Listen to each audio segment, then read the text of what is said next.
All right, geometry class, hold one. Okay, you'll have to share my voice with the dryer that's running at this time. That's okay. This YouTube presentation is to give you the background for what we're doing this week, which is to use right triangles in order to evaluate trigonometric ratios. So I want you to do page 416, numbers 17 through 25 all, and page 419, 1 through 9 all. This week, I want you to have it copied and sent to me. That means photoed and sent straight to my email by next Monday, April 20th. These are not difficult problems. Stay with me. I'm going to first give you the definitions. Then I think I'm going to come up and work a couple of examples for you that should help you get these problems done. Those problems are pretty much a collection of everything we've done so far in this chapter up through this lesson today. So this is a lot of review. 17 through 25, page 416, that's all what I'm about to teach you. So the lesson is trigonometric ratios using right triangles. Here you see drawn a right triangle. The right angle is at angle C. Acute angles A at the lower corner to the left, and acute angle B kind of sitting straight up here. The lengths of the three sides. The side opposite angle B has length lowercase b. The hypotenuse, the side opposite the right angle capital C, has measure lowercase c, and the other leg, opposite acute angle A, has measurement lowercase a. Let's remind ourselves about the Pythagorean Theorem that relates these three sides to each other, and that is leg squared plus leg squared is equal to hypotenuse squared, or a squared plus b squared equals c squared. The definitions of the three trigonometric ratios that I want you to learn this week are for sine, cosine, and tangent.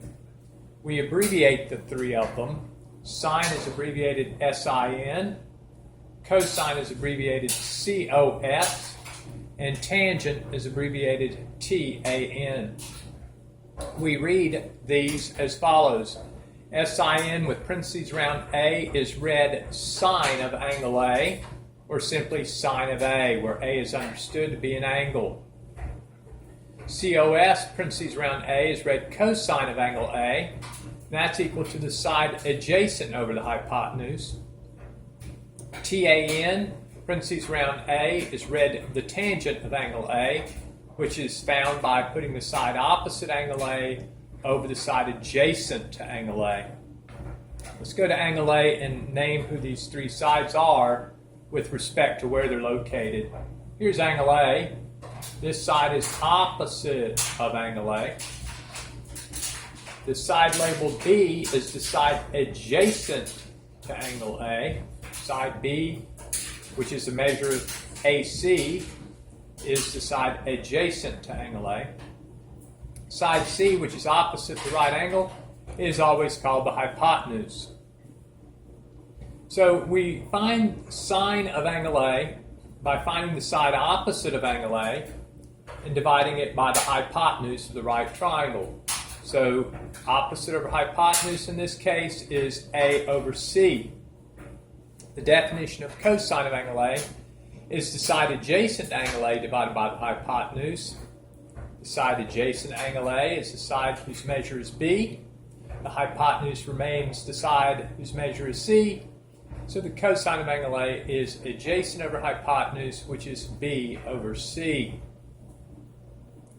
The tangent of angle A, by definition, is the side opposite angle A divided by the side adjacent to angle A. The side opposite of angle A is the side measuring lowercase a. The side adjacent to angle A is the side measuring lowercase b. And so the tangent of this angle A, opposite over adjacent, is A over B. These three need to be memorized. An easy way to remember it is O over H, A over H, O over A, or here's a mnemonic, Oscar for O, had H, A, heap, H, O, of A, apples. Oscar had a heap of apples. Opposite over hypotenuse, adjacent over hypotenuse, opposite over adjacent for sine, cosine, and tangent. Now we'll pause and come back in a moment and do some examples. So here's a setup for a problem I wish to do. I have here a triangle still, triangle ABC. The right angle is still at angle C. I have side AC labeled with X. The other leg, BC, has measure 2, and the hypotenuse, which is AB, has measure 7. I still have listed the Pythagorean Theorem as a squared plus b squared equals c squared, and the problem requires us to do a couple things. First, I have to find x. I have to solve for x, because without it, I can't then find sine of angle B, cosine of angle B, or tangent of angle B, because I need the ratios, and having a variable is okay for definition, but if I can find its value and do what I'm asking you to do, then that's what I want to do. So first, to find x, we use the Pythagorean Theorem. We have x squared plus 2 squared equals 7 squared. This gives me x squared plus 4 equals 49. Then subtracting 4 from both sides gives me x squared is equal to 45. Since I'm working with sides of a triangle, I don't solve for plus or minus values here. I just solve for the positive value. I undo a square by using a square root. And 45 is 9 times 5. And I do it that way because I know 9 has a square root that I can find without a calculator. The square root of 9 is 3, and I leave the 5 as that which is represented here, square root of 5. So x, the missing side, is 3 square root of 5. Now I'm ready to do the other 3 elements of this problem. Sine of angle B, if you recall from earlier, hopefully you either rewind it, watch it again, or take a note in the textbook or from the video. The sine of angle B, here's angle B here, here's angle B. The side opposite angle B is the side labeled X here. So that's opposite over hypotenuse. OPP is for opposite, HYP is for hypotenuse. The side opposite angle B is the side labeled X. We just found X to be 3 square root of 5. And that divided by the hypotenuse is 7. That's good. I don't need a decimal approximation. Your book might show examples if you read your book, or it might say in the directions to write it as a fraction and then as a decimal rounded to so many decimal places.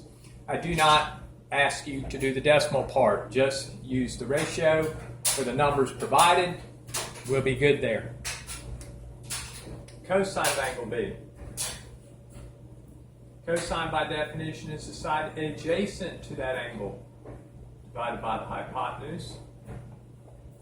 So locating angle B, we see, is right here. The side adjacent to angle B is not the hypotenuse, and it's not the side opposite angle B, so it's this third side, one of the 2 sides that helps to form the angle. So the side adjacent to angle B is 2, and again the hypotenuse is 7, so the cosine of angle B is 2/7. 2/7. Finally, the tangent of angle B. Again, I repeat that tangent is opposite over adjacent. I'm going to come right here with it, get a little bit more room in. Tangent of angle B is the side opposite to angle B divided by the side adjacent to angle B. Again, Again, we go back to locating angle B, which is here.